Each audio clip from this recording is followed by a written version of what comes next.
මේ අමුතු සහායක් බලාපොරොත්තු වෙන්නේ නෙමෙයි කියන්නේ ඒක මෙතන මේ පරමාර්ථ අනුව පාත්වගෙන යන එක විශාල අමාරු වැඩක්.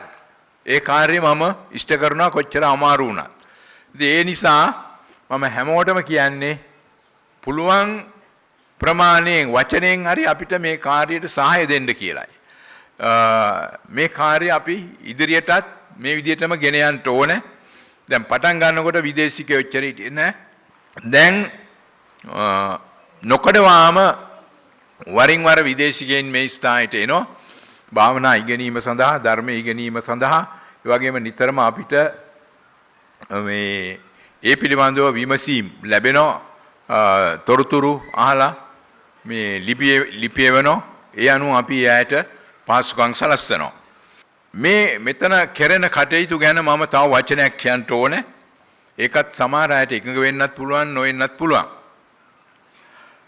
අපි මගේ අත්දැකීම අනුව මා ලබා තිබෙන දැනුමක් තමයි අපි බුද්ධ ධර්මය ඉගැන්වීමේදී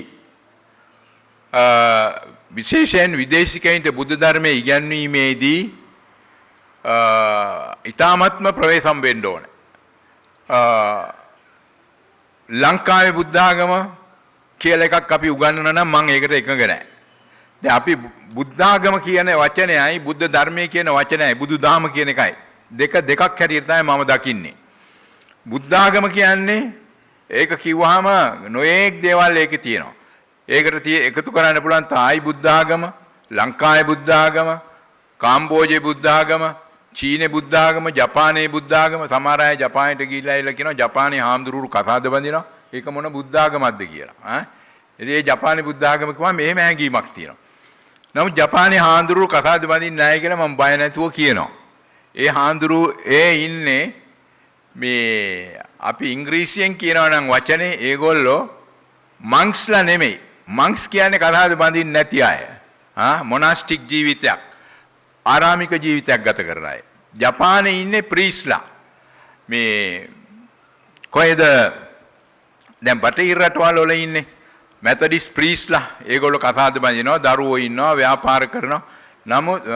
නමුත් කතෝලික පල්ලි වල ඉන්න අය අපි ප්‍රීස් කියන වචනේ පාවිච්චි කළත් ඒගොල්ලෝ කැතලික් මංක්ස්, කතෝලික හාමුදුරුවෝ. ඒගොල්ලෝ බ්‍රහ්මචාරී ජීවිතයක් ගත කරන්න බැඳී ඉන්න අය. එතකොට මේ බුද්ධ ආගම කියලා ගත්තාම අපි බුද්ධ ආගමේ නොඑක් දේවල් රටවල් වල විවිධ රටවල් වල බුද්ධ ආගම තියෙනවා. එක එක රටේ හැටියට බුද්ධ ආගම වෙනස් වෙනවා. නමුත් බුද්ධ ධර්මය කියන එක කවදාකවත් එහෙම වෙනස් වෙන්නේ නැහැ. බුද්ධ ධර්මය චීනයේ තිබුණත්, ජපානයේ තිබුණත්, රුසියාවේ තිබුණත්, එංගලන්තයේ තිබුණත්, ලංකාවේ තිබුණත් බුද්ධ ධර්මය කියන එක එකක්. බුදුහාඳුරෝ එකම ධර්මයක් දේශනා කළේ. ඒක මේ ඒ රටවල් වල සංස්කෘතියට අනුව, ඒ අයගේ රුචිකත්වයට අනුව සකස් කරගෙන තියෙනවා පිළිපැදීමේදී. ඒ වෙනස්කම නිසා තමයි බුද්ධ ආගම කියලා කියන්නේ. අපි බටහිර බුද්ධ ආගම, පෙරදිග බුද්ධ ආගම, නැත්නම් චීන බුද්ධ ආගම, ජපන් බුද්ධ ආගම එහෙම අපිට කියන්න පුළුවන්. ඒකේ කිසි වරදක් නැහැ. නමුත් පිරිසිදු බුද්ධ ආගම තියෙනවායි කියන රටක් වශයෙන් අපි මිනිස්සුන්ට උගන්වන්න, පිරිසිදු බුදුදහම තියෙනවායි කියන රටක් වශයෙන් අපි උගන්වන්න ඕනේ. ලංකාවේ බුද්ධ ආගම නෙමෙයි. ලංකාවේ බුද්ධ ආගම තියෙන්නේ අපිට අයිති සිරිත් විරිත් අනුගමනය කරන්න. අපේ චාරිත්‍ර ධර්ම එක්ක මිශ්‍ර වෙලා තියෙන, අපේ දේශීය සංස්කෘතිය එක්ක මිශ්‍ර වෙලා තියෙන ඒවා අපි රැක ගන්න ඕනේ. ඒ ගැන වාදයක් නැහැ. නමුත් අපි මිනිස්සුන්ට උගන්වන්න ඕනේ බුද්ධ ධර්මය, පිරිසිදු බුද්ධ ධර්මය. ඒක ගැන ඒ හැඟීම අනුව තමයි මම බෞද්ධ වැඩ කරන්නේ.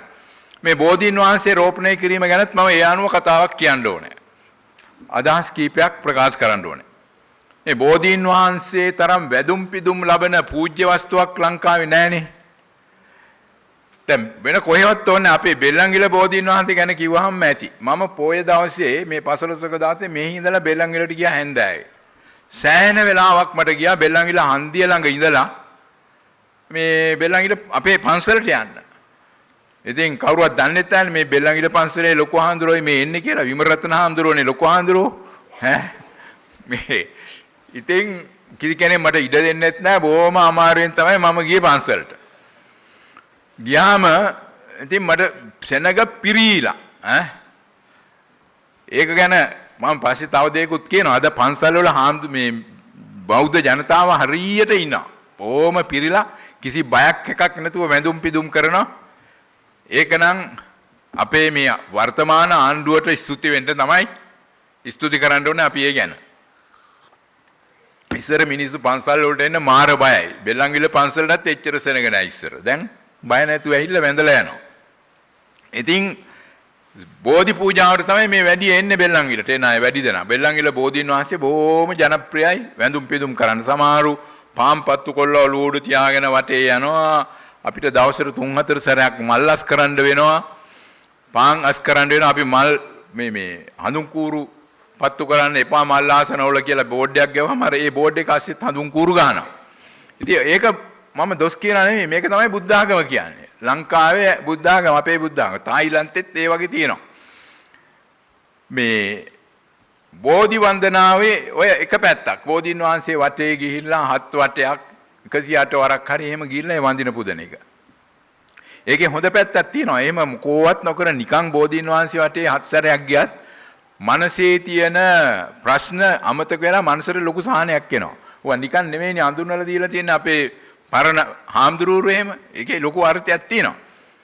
නමුත් බෝධි පූජාව ගැන මම දකින්නේ ඊට වඩා වැඩි දෙයක් දකිනවා මම.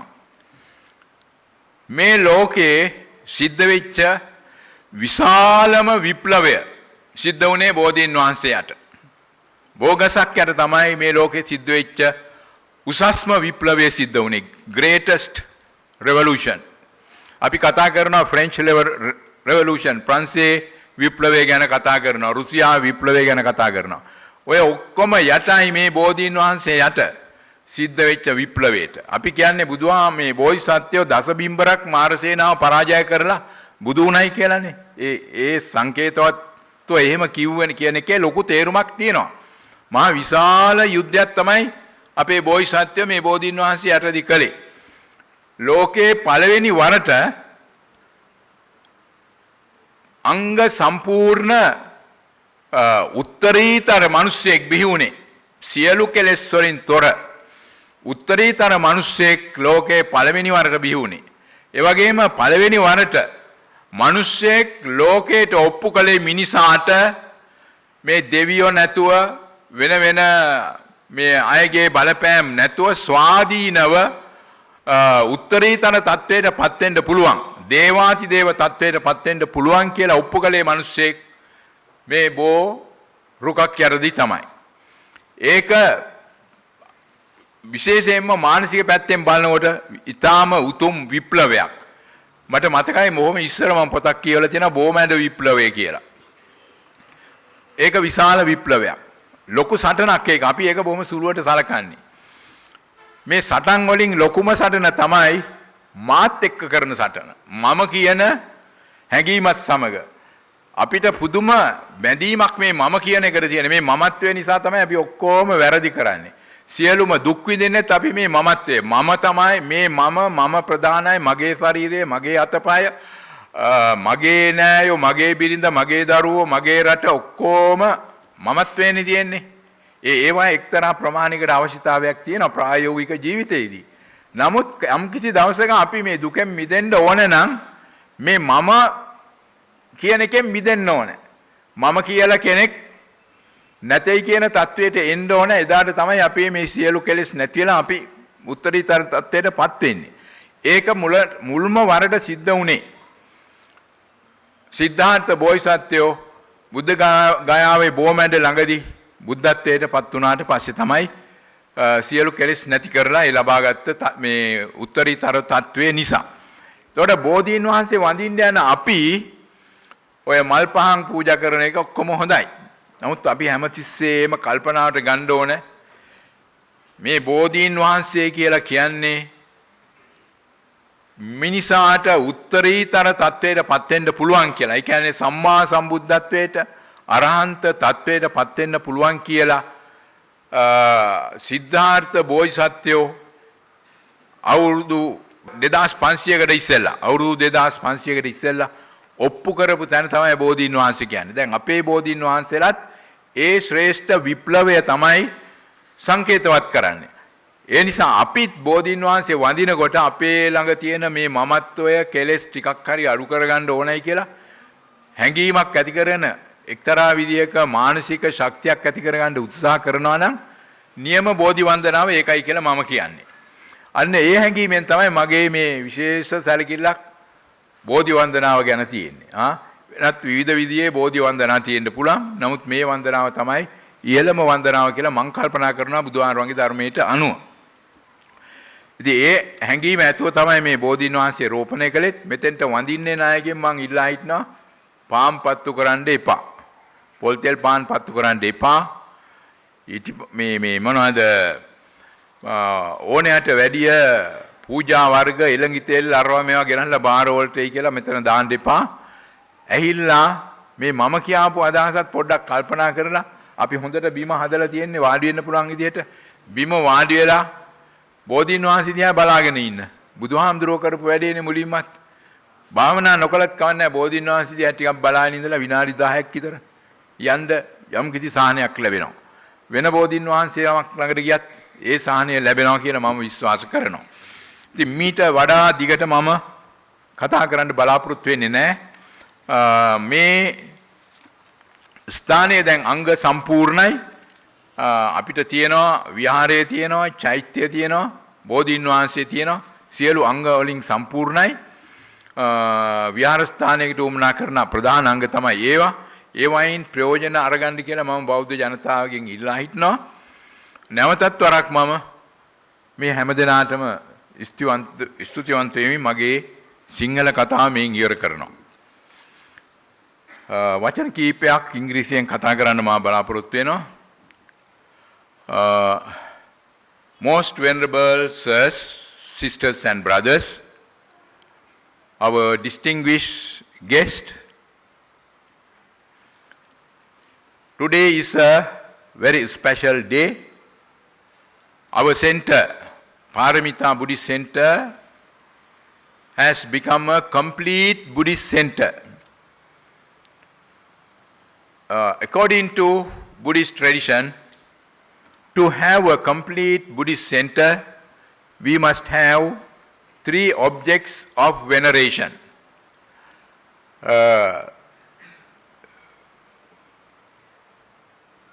A place where we can worship relics, Buddha relics. So we have a chaitya here now.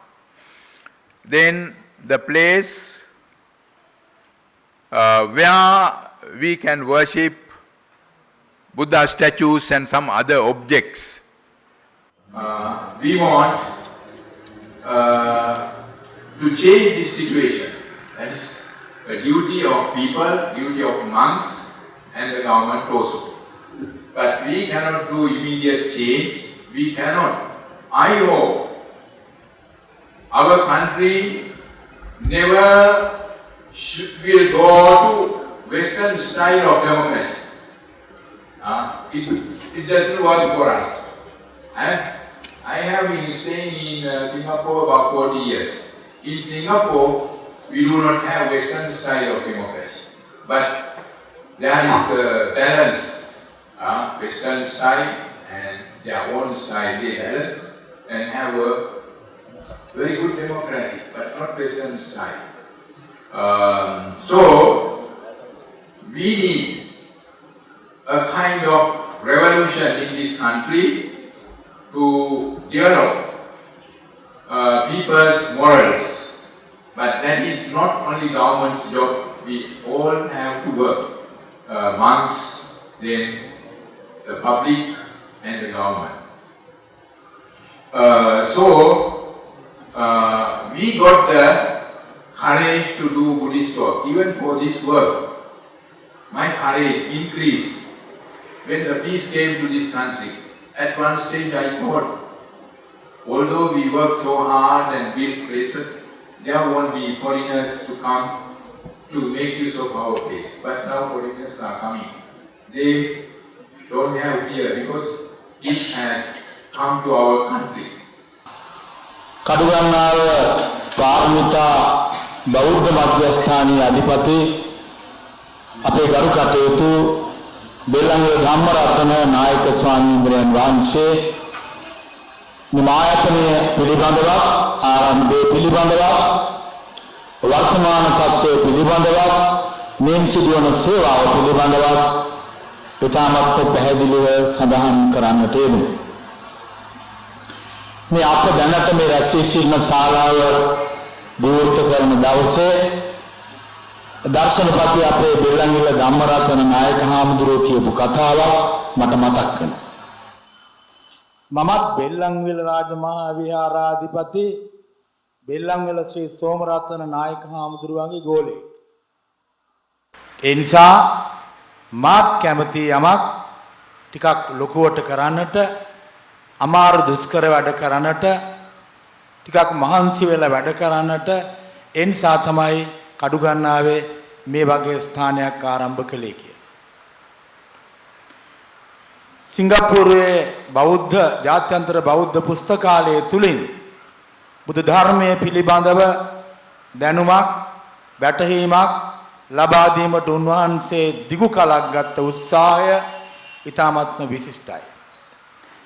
ඒ ලබාගත් දැනුම තුලින් බුදුදහම ක්‍රියාත්මක අංශයේදී යම් වැඩපිළිවෙලක් යොදන්නට ඕන කියලා තමයි කඩුගන්නාව පාරමිතා බෞද්ධ මධ්‍යස්ථානය ආරම්භ කළේ. විශේෂයෙන් ධර්මයේ පිළිබඳ, භාවනාව පිළිබඳව යම් වැදගත් වැඩ කොටසක් කරන්නට ඕන කියලා. ඒ නිසා මේ ආරම්භයේ සිට අපි හොඳින් දන්නවා. ඒ උන්වහන්සේ අද අප්‍රමාණ සතුටක් ලබනවා මේ පාරමිතා බෞද්ධ මධ්‍යස්ථානයේ වර්තමාන තත්ත්වය ගැන. පූජනීයත්වයෙන් ප්‍රධාන ස්ථාන තුනම දැන් මේ ස්ථානය තුළ තියෙනවා. චෛත්‍යරාජයන් වහන්සේ, ඒ වගේම විහාර මන්දිරය, අද බෝධි රෝපණය. විශේෂයෙන් මේ බෝධි රෝපණයත් උන්වහන්සේ වඩාත් හිතුව කවුරුත් කරන පැත්තට නැඹුරුවන්නේ නැතුව ශ්‍රී මහා බෝධීන් වහන්සේගේ ශාඛාවක් වඩමෝලා රෝපණය නොකර බෙල්ලන්විල රාජමහා විහාරස්ථානයේ ඓතිහාසික බෙල්ලන්විල බෝධීන් වහන්සේගේ ශාඛාවක් මේ ස්ථාන රෝපණය කරන්නට ඕන කියලා. ඒ උන්වහන්සේගේ පෞද්ගලික හැඟීමක්. මොකද උන්වහන්සේට වඩාත් වටින්නේ බෙල්ලන්විල බෝධීන් වහන්සේ. ඒ නිසා මේ අවස්ථාවට සහභාගී වෙන්න ලැබීම ගැන අප්‍රමාණ සතුටක් ඇති වෙනවා. මේ වගේ ආයතනයක් මං හිතනවා ශ්‍රී ලංකාවේ පවතින්නේ මෙච්චරයි කියලා.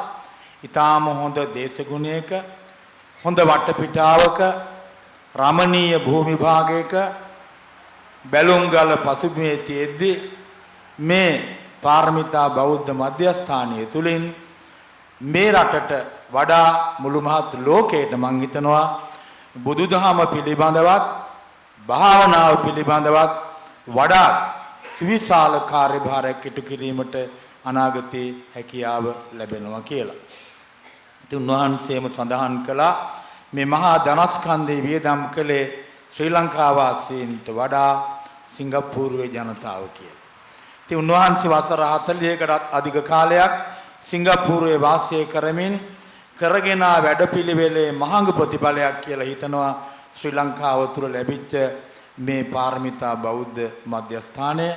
උන්වහන්සේට තවදුරටත් මෙවැනි කාර්යයන් කරගෙන යාම සඳහා ශක්තිය, ධෛර්යය, නිරෝගී සම්පන්නිය, දීර්ඝායු සම්පන්නිය ලැබේවා කියලා ප්‍රාර්ථනා කරන අතර බෙල්ලන්විල රාජමහා විහාරස්ථානය ශ්‍යාමෝපාලි වංශික මහානිකායේ කෝට්ටේ ශ්‍රී කල්යාණ සාමග්‍රී ධර්ම මහා සංඝ සභාවට අයත් විහාරස්ථානයක්. ඉතින් බෙල්ලන්විල ධම්මරතන නායක හාමුදුරුවෝ අපේ කෝට්ටේ සංඝ සභාවේ තාම සම්භාවනීය මහ යතිවරයන් වහන්සේ නමක්. ඉතින් අතිගරු මහානායක මාහිමිපාණන් වහන්සේ ඇතුළු කාරක සංඝ සභාවේ ආශිර්වාදයේ මේ වෙලාවේ ප්‍රකාශ කරමින් මගේ මේ කෙටි අනුශාසනාව අවසන් කරමු. දැන් අප ඊටම ගෞරවාදරෙන් নমස්කාර පූර්වක ආරාධනා කරනවා කැලණිය රාජමහා විහාරාධිපති කැලණිය විශ්වවිද්‍යාලයේ පාලි හා බෞද්ධ අධ්‍යනාංශයේ මහාචාර්ය පූජනීය ගරු කොල්ලුපිටියේ මහින්ද සංඝරක්ෂිත නායක ස්වාමීන්ද්‍රයන් වහන්සේට ඉංග්‍රීසි භාෂාවෙන් අනුශාසනාව පැවැත්වීමට. The most venerable Vijayasiri Anunayaka Thera of Malrata chapter, Dr. Itabane Dhammalankara Anunayaka Thera of Kota chapter, Most Venerable Venri Upali Thera of Askiri chapter, and the members of the Mahasangha, Senior Minister, the Chief Minister, Honorable Secretary to President, and devotees. At the outset, I would like to extend my thanks to Venerable Dhammaratana Thera, as well as the Buddhist community who gathered here today from Singapore for giving this opportunity. When I came to this place this morning, Venerable Dhammaratana Thera asked me to say a few words in English, and also he requested that my speech should be confined to 5 minutes. Actually, we have great respect to Venerable Dhammaratana Thera, and all the monks in Sri Lanka appreciate his work, service to this country by establishing this center. We always love this temple, this place, and I think everybody experienced that once you enter to this place, before you start meditating, you can of course feel that calmness inwardly.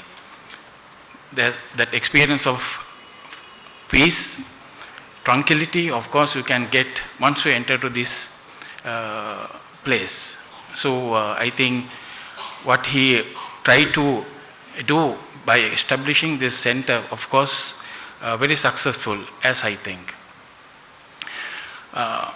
Actually, worshipping Bodhi tree is not a Buddhist tradition.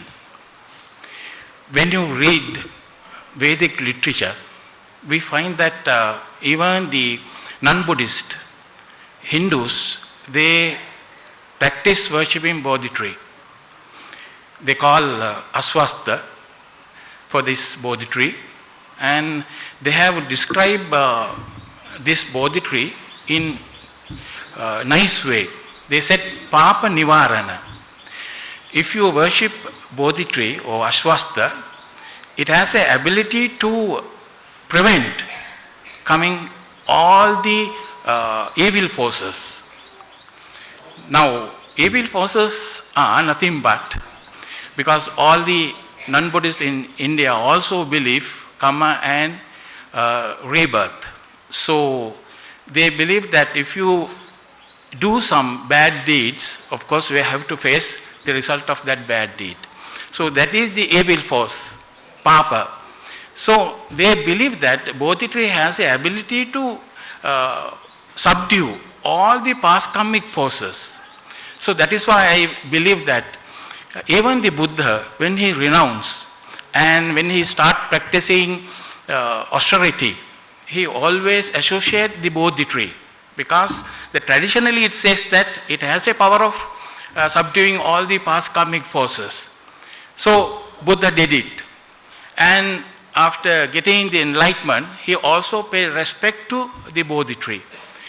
Actually, as Venerable Dhammaratana Thera mentioned, when you come to Buddhist temples in Sri Lanka especially, there are 3 places of worshipping, objects of worshipping.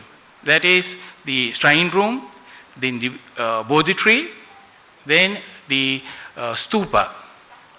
But today, if you visit a temple, majority of the devotees, of course, gathered and do their offerings to the Bodhi tree. There is a reason for that. Even in the Hindu tradition, the people ask the Hindus to associate the Bodhi tree when they have a bad time. So, according to astrology, when you have a bad time, you always associate the Bodhi tree. That is very true. Even today, Sri Lankan people, when they experience bad period, they go to temple and they do all kind of offerings to the Bodhi tree in order to subdue this past karmic forces. So therefore, it has that ability So therefore, we won't find, if you visit to any other country except India, not much emphasis is given to the object of Bodhi tree. But today, even the Thai people now started worshipping the Bodhi tree. So by planting the Bodhi sapling in this place, of course, the people, those who come for practice meditation, get another chance. You know, when we read the practice of Bodhisattva concept, they have, before you practice the Bodhisattva concept, we have to practice certain things, that is we call prerequisites, that is Buddha Puja. All the time, the person who follow the perceptions in order to achieve the Buddhahood must begin worshipping the Buddha many a time. So if you go to the Buddha Gaya, most of you people always visit the Buddha Gaya, all the monks, they try to worship 1,000 times, 100,000 times the Buddha. By doing it, they try to, of course, make a proper base for practicing the perception. So the person, those who come here to practice meditation, of course, have that chance by worshipping the shrine room as well as the stupa, as well as the Bodhi tree. They can, of course, make that prerequisite to develop the other practices. So with this word, I like to wind up my talk. So finally, by planting this sapling in this center, this is a meritorious deed. This deed may bring you happiness. Thank you very much. අප ඊටම ගෞරවයෙන් ආරාධනා කරනවා සිංගප්පූරුවේ බෞද්ධ පරිශ